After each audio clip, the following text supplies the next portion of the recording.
இந்த மாதிரி சூடான இட்லிக்கு வெறும் குருமா வச்சு சாப்பிட்டா 10 இட்லி கூட பத்தாது. இப்போ பார்க்கலாமா? ஒரு மிக்ஸி ஜாரில் ஒரு சின்னதாக அரை மூடி தேங்காய், 1 ஸ்பூன் சீரகம், 2 கைப்பிடி பொட்டுக்கடலை, 3 பச்சை மிளகாய் ஒரு பேஸ்ட்டாக அரைச்சிக்கோங்க. இப்போ ஒரு குக்கர் வச்சு அதில் 3 ஸ்பூன் ஆயில் சேர்த்துக்கோங்க. மசாலா ஸ்பைசஸ் சேர்த்துக்கோங்க.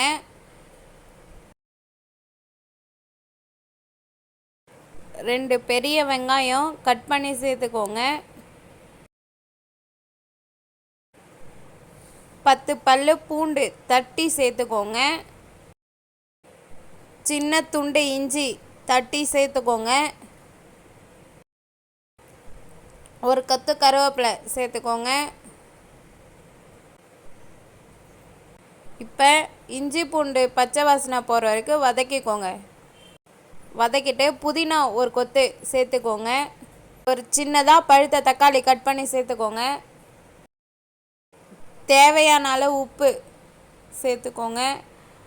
1 ஸ்பூன் கரம் மசாலா சேர்த்துக்கோங்க. இப்போ மிளகாத்தூள் வாசனை பச்சை வாசனை போகிற அளவுக்கு வதக்கிக்கோங்க. இப்போ அரைச்ச பேஸ்ட் அதில் சேர்த்துக்கலாம். உங்களுக்கு குழம்பு எவ்வளோ தேவையோ அவ்வளோ தண்ணி ஊற்றிக்கோங்க.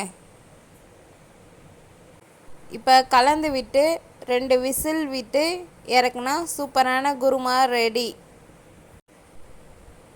இந்த வீடியோ பிடிச்சிருந்தா என்னோட சேனலை சப்ஸ்கிரைப் பண்ணிக்கோங்க. ஓகே ஃப்ரெண்ட்ஸ், பாய்.